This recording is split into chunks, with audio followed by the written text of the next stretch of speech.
Baik, assalamualaikum warahmatullahi wabarakatuh. Pada kesempatan kali ini saya akan memberikan sedikit tutorial atau review ya terhadap salah satu aplikasi hadis di sistem operasi Windows, yakni aplikasi Hadissoft. Hadissoft sendiri merupakan salah satu aplikasi hadis yang mana dia berisikan kumpulan-kumpulan hadis dari berbagai kitab ya. Nanti kita jelaskan di sini sebelah kiri ini, contohnya kolom sebelah kiri ini merupakan kitab-kitab sumber dari hadis-hadis yang ada di dalamnya. Untuk aplikasinya sendiri itu aplikasi yang tergolong simple, tergolong mudah untuk diinstal. Saya yakin untuk penginstalannya mudah ya, semuanya bisa ya. Jadi kalau saya sendiri itu saya mendapatkan aplikasi ini dari internet arsip ya. Teman-teman bisa cari sendiri di Google, entah di Chrome, entah di Mozilla, entah di Opera. Teman-teman bisa cari dengan keyword Hadissoft, kemudian nanti akan muncul. Untuk saya sendiri, saya mengambilnya dari internet arsip. Download programnya, kemudian seperti biasa klik kanan, run as administrator ya, pokoknya kayak gitulah yang langkah-langkah dasar penginstalan aplikasi. Kemudian setelah terinstall, kemudian seperti inilah tampilan awal dari aplikasi Hadissoft. Tampilannya cukup sederhana.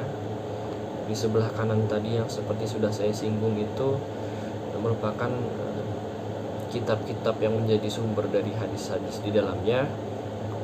Kemudian ternyata Hadissoft ini bukan cuma aplikasi kumpulan hadis, teman-teman. Jadi kalau kita klik di sini kan ada beberapa materi-materi keilmuan dalam studi hadis. Jadi bukan cuma kumpulan hadis ya, tapi ada juga materi-materi lainnya. Di sini juga ada yang berdasarkan tematik mungkin ya. Kemudian di sini juga ada lagi. Ini yang tadi kita sempat dilihat di sini juga. Ini adalah kumpulan-kumpulan kitabnya.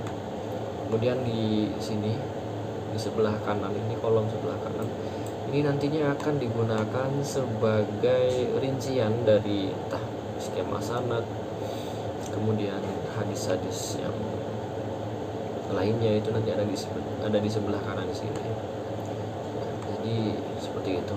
Ini yang pertama, coba kita akan melakukan sebuah pencarian terhadap suatu hadis. Itu kita bisa langsung klik di kolom pencarian ini. Misal kita akan mencari hadis tentang puasa. Nah, puasa. Setelah itu kita langsung tekan enter saja. Nah, nanti akan muncul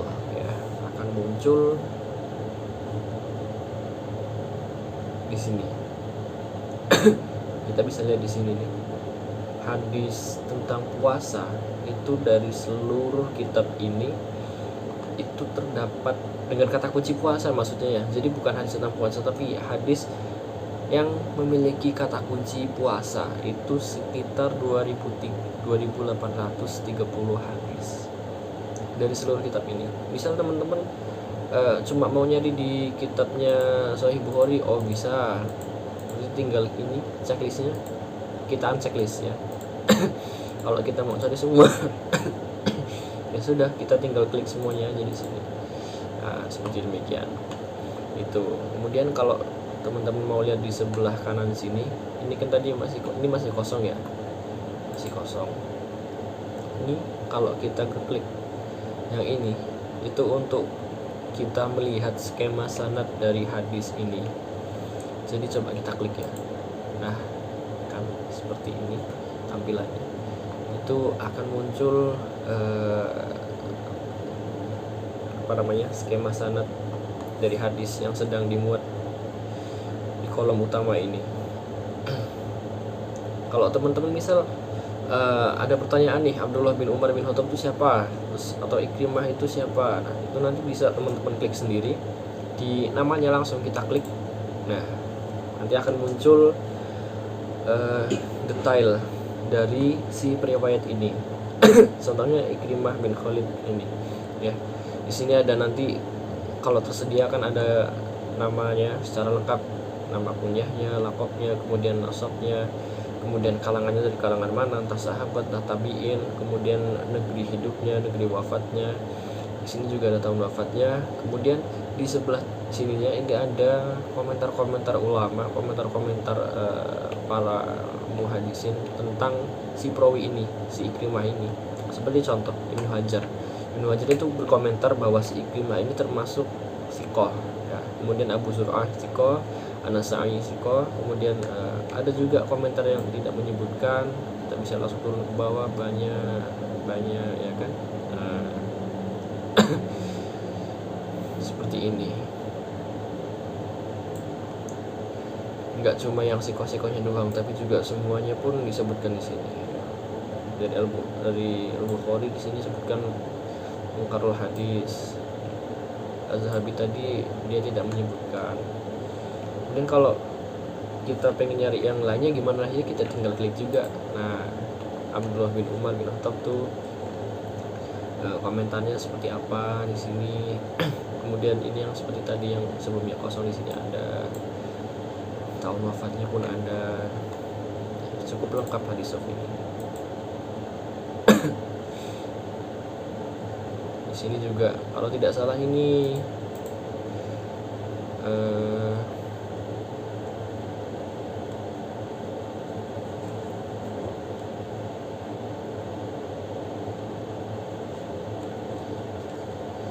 ini yang masih sama ya, masih apa namanya, mungkin kalau nggak salah dulu itu yang memiliki redaksi yang hampir sama, tapi saya cukup lupa karena mohon maaf pertemuan sebelumnya juga saya tidak masuk. Ini di sini kalau misal ada jalur periwayat lain nanti akan ada, kita bisa geser ke kanan atau geser ke kiri dan sebagainya seperti itu. Nah kalau teman-teman misal pengen mengcopy matan dari hadis ini ya, itu bisa langsung di blok semuanya aja kayak gini. Itu kalau saya sih memang simpelnya kayak gitu ya, tinggal di blok, habis itu kita copy aja gitu. Nanti kalau misal mau di copy ke Microsoft Word atau ke yang lain-lain itu bisa langsung di sini ya. Nah, itu mungkin untuk simpelnya seperti ini. Di sini ada seperti informasi dari aplikasi ini. Nah, tapi juga banyak. Nah, seperti ini.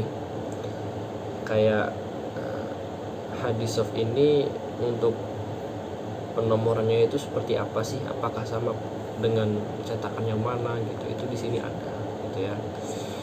Seperti yang contoh Sahih Bukhari ini, penomorannya menurut Fathul Bari yang disusun oleh Muhammad Fuad Abdul Baqi, cetakan Darul Hadis Kairo, seperti itu.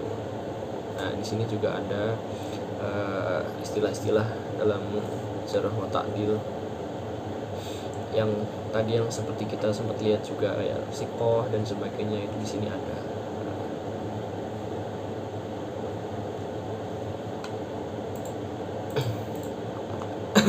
Jadi hadis ini aplikasi rangkuman hadis, tapi bukan cuma berisi tentang kumpulan hadis dari kitab A, kitab B, kitab C dan sebagainya, tapi juga ada beberapa pengertian-pengertian, materi-materi dalam ilmu hadis. Seperti ini contohnya hadis marfu, hadis disandarkan kepada Nabi, sampai ke bawahnya ini masih ada contoh-contoh lainnya, masih banyak. Jadi nggak cuma tentang kumpulan hadis, ini masih tergolong aplikasi yang cukup simpel ya. Bahkan dalam ini kan kita lihatnya yang dari Imam Bukhari ya. Nah kan dari hadis hadis dari kitab Bukhari, di sini ada tuh ada biografi dari imam-imam yang menulis kitab-kitab tersebut. Imam Bukhari mulai dari nama aslinya sampai ke masa kecilnya beliau. Kemudian kita coba lihat yang lain. Nah ini yang lain, tidak lengkap-lengkap, tidak terlalu lengkap tapi juga tidak terlalu singkat ya. Ini istilahnya sudah cukup membantu bagi kita yang ingin tahu siapa sih Imam Bukhari itu. Bisa kita lihat dari sini gitu ya. Jadi di biografi ini kalau nggak salah untuk misal kita mau backup nih, backup kemana gitu, kita pakai ini, tapi ini istilahnya jarang digunakan ya. Nah kalau ini kita ingin memberikan catatan terhadap hadis ini. Misal kita kemarin udah nyari nih hadis ini nih, biar besoknya nggak bingung lagi, kemarin kita nyari nomor berapa ya, terus di nomor berapa tuh kita ngasih catatan apa, nah itu kita bisa kasih di sini, kasih catatan di sini nih. Misal di Sahih Bukhari yang nomor 2012, nah ini kita kasih catatan apa, bisa digunakan di sini. Ini untuk penggunaan fontnya, misal teman-teman kayak pakai font yang ini agak bingung nih itu, atau oh ini ukurannya terlalu besar nih, atau oh ini pengen dibikin italic nih, nah itu bisa pakai ini gitu. Jadi bisa di custom juga gitu ya aplikasinya, enggak misal teman-teman udah agak bosan nih terlalu monoton seperti ini terus, nah itu bisa kayak tadi dikasih font yang lain dan sebagainya. Nah untuk ini di sini itu merupakan status kesohihan hadis. Di sini ada dari siapa, dari ijma ulama. Contoh lihatnya dari yang lainnya lagi sebentar. Ini rata-rata. Nah ini contoh yang lainnya. Komentar dari Nasiruddin Al-Albani itu hadis ini tuh sahih dan sebagainya. Di sini juga ada masing-masing ininya juga bisa kita teliti. Ini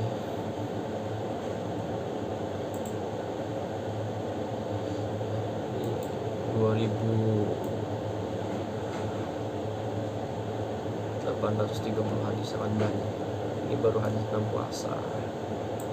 Mungkin demikian untuk ini hanya tutorial singkat yang tentang bagaimana cara kita untuk mencari sebuah hadis berdasarkan kata kunci tertentu dalam aplikasi Hadisaf. Juga berkaitan juga dengan status hadisnya ini, siapa yang memberikan komentar, kemudian dari skema sanadnya, kemudian detail dari perawinya sendiri seperti ini, kemudian informasi tentang aplikasinya, bahkan hingga ke biografi singkat dari para penulis kitab-kitab ini, itu semuanya terangkum lengkap di aplikasi Hadisaf ini. Jadi demikian yang bisa saya sampaikan. Untuk kurang lebihnya mohon maaf jika terlalu singkat atau kurang lengkap pun saya mohon maaf, karena sebelumnya juga di pekan lalu saya tidak masuk karena demam diare. Jadi mohon maaf. Sekian dari saya. Wassalamualaikum warahmatullahi wabarakatuh.